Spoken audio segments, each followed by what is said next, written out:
Okay, so are you ready to dive in? We've got a good one today. It's all about, well, I guess you could say it's about really getting your brain wrapped around a new language, and then somehow that leads us to love. It's kind of wild how these things connect, right? Anyway, we're deep diving into an episode of this YouTube English learning podcast I found, and it features this woman, Elisa.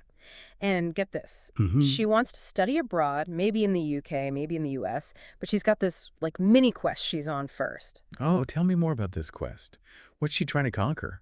Well, she wants to be totally 100% fluent in English, which, fair enough, it's a tricky language. I can only imagine. I'm sure there are plenty of moments where English throws even the most dedicated learner for a loop. Exactly. And what's interesting about Elisa's story is that she's already pretty fluent. Like, she even thinks in English sometimes, but she still hits these walls, like her brain just freezes up. That's so common, though, even for people who are super advanced in a language. It's like, you know what you want to say, the ideas are all there, but the words just poof, vanish. It's the worst, especially when you're actually trying to have a conversation and suddenly you're hit with that, wait, how do I say this again? Feeling. Not exactly smooth, is it? Not at all. And I think that's what makes Alyssa's story so relatable. She's dealing with something a lot of us can relate to, that fear of messing up, of sounding silly. Yeah, she even says that sometimes she just wants to give up, like it's just too much. But then she keeps going, which I totally admire. But anyway, the podcast, it talks about how this whole brain freeze thing, it often comes from being like really, really comfortable in your native language. It's like you've got your go-to communication method, the one your brain is wired for, and then you're trying to switch gears to a whole new system. It's like you're fluent in like driving a car, but suddenly you're trying to fly a helicopter. It takes time and practice and a whole lot of patience with yourself. Totally. And I feel like on top of that, there's this pressure, right? To not just be like textbook fluent, but to be like effortlessly cool in another language. Yeah, like you own it. You're not just stringing sentences together, you're cracking jokes, you're understanding slang. You're basically part of the club. Exactly. And that's what Elisa's after, that kind of fluency. But how do you get there? The podcast mentions practicing with native speakers a lot, but like, what if you don't live in, say, an English speaking country? How do you actually make that happen? Well, that's where things get interesting. Because now, more than ever, we've got all these tools at our fingertips. Language exchange apps, online communities, you name it. The key is finding what works for you. And, most importantly, not being afraid to make those mistakes we talked about. Yeah, like embrace the awkward silences, the wait what moments. They're all part of the journey. But speaking of journeys, Elisa's quest for fluency, it takes this really unexpected turn when she starts talking about love. Love. Now, that's a language in itself, isn't it? Full of its own mysteries and challenges. Oh, tell me about it. But that's for part two. So we're back, and things are about to get kind of deep. Remember Elisa. Fluent in English, wants to study abroad, but also she's got these questions about love. Ah, yes, Elisa and the great love mystery. It's a question as old as time, but I'm guessing the digital age has added a whole new layer of complexity to it, don't you think?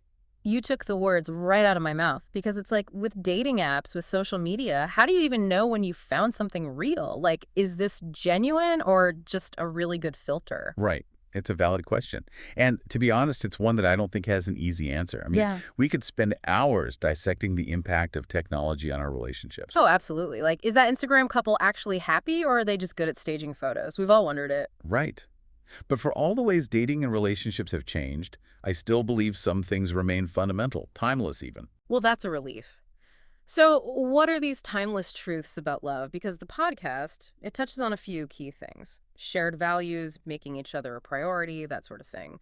But are those still relevant in the age of like swiping left and sending heart I emojis? think so, yeah. I mean, think about it. At their core, what do most people really want in a relationship? To be seen, heard, valued, respected, right? To know that someone has your back, that you can navigate life's ups and downs together. Yeah. Those needs, those desires, they transcend any specific era or technology. Okay, so the core stuff, the human stuff, that hasn't changed. But I'm still stuck on this idea of like old-fashioned love versus modern love. Was it actually easier to find love back in the day, or is that just us romanticizing the past? Oh, the allure of the good old days. Listen, it's easy to fall into the trap of thinking things were simpler then. But every generation faces its own challenges, right? Our grandparents, they might not have had to sift through dating profiles, but they had societal pressures, limited options, and let's not forget, way less efficient communication. Can you imagine only being able to get in touch with someone through handwritten letters? Oh, the agony of waiting for the postman. Oh, heck. Okay, yeah, different time, different set of obstacles. So if we're saying that finding love has always been this complex thing, this journey with no guaranteed outcome, what's the takeaway? What wisdom did this English learning podcast impart about navigating love in any era? Well, they emphasize the importance of self-awareness, which I think is huge. Before you can truly connect with someone else, you have to understand yourself, your needs, your values, your boundaries. Because when you know yourself, you're in a much better position to choose a partner who complements and respects who you are, regardless of how you meet. Self-awareness, that's a powerful concept. And you know what? It makes me think about Elisa's journey in a whole new light.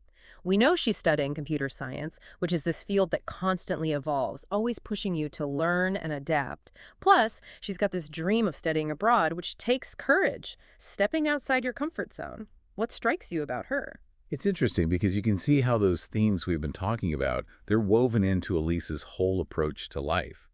She's not letting the fear of making mistakes hold her back. She's actively seeking out ways to grow, whether it's mastering a new language or figuring out this whole love thing. She's definitely on a mission, and it seems like she understands that real growth, whether it's personal or in your relationships, it requires vulnerability, being open to the unknown, and being okay with not having all the answers. And that, my friend, brings us to the most powerful piece of advice that Elisa shares in this podcast. Okay, now I need to know. What's this big advice? Is it some super secret love hack, a foolproof way to learn any language? I'm ready for it. It's simpler than you might think, but way more profound. Elisa, she's all about never stopping learning. Like ever. Always seeking out new knowledge, new experiences, new ways of looking at the world. That's kind of cool, actually, because we often think of learning as this, like, structured thing, right? School, courses, textbooks. But she's making it clear that it can happen anywhere, anytime, as long as you're open to it. 100%. And honestly, I think that's when the best learning happens. When you're least expecting it, you stumble upon something that just clicks. Like, remember how we got sidetracked by this whole love discussion?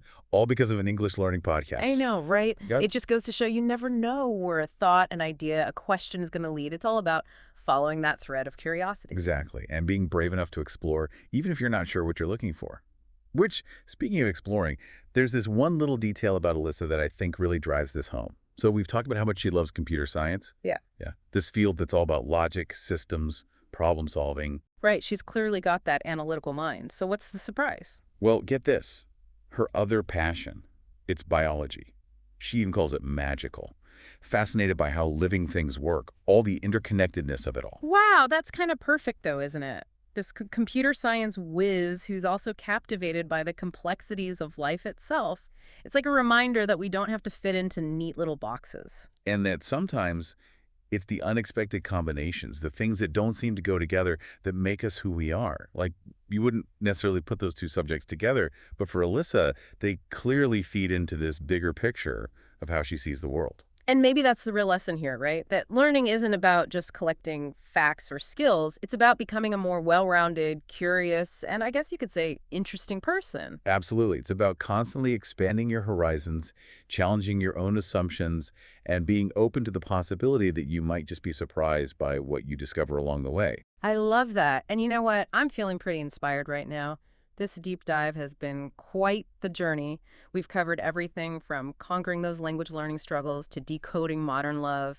And through it all, we've had Elisa and her quest for knowledge as our guide.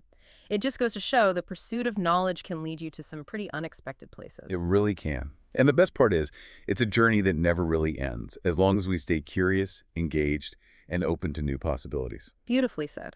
And on that note, we're wrapping up another deep dive. To everyone listening, keep those questions coming, keep exploring, and most importantly, keep learning. Until next time.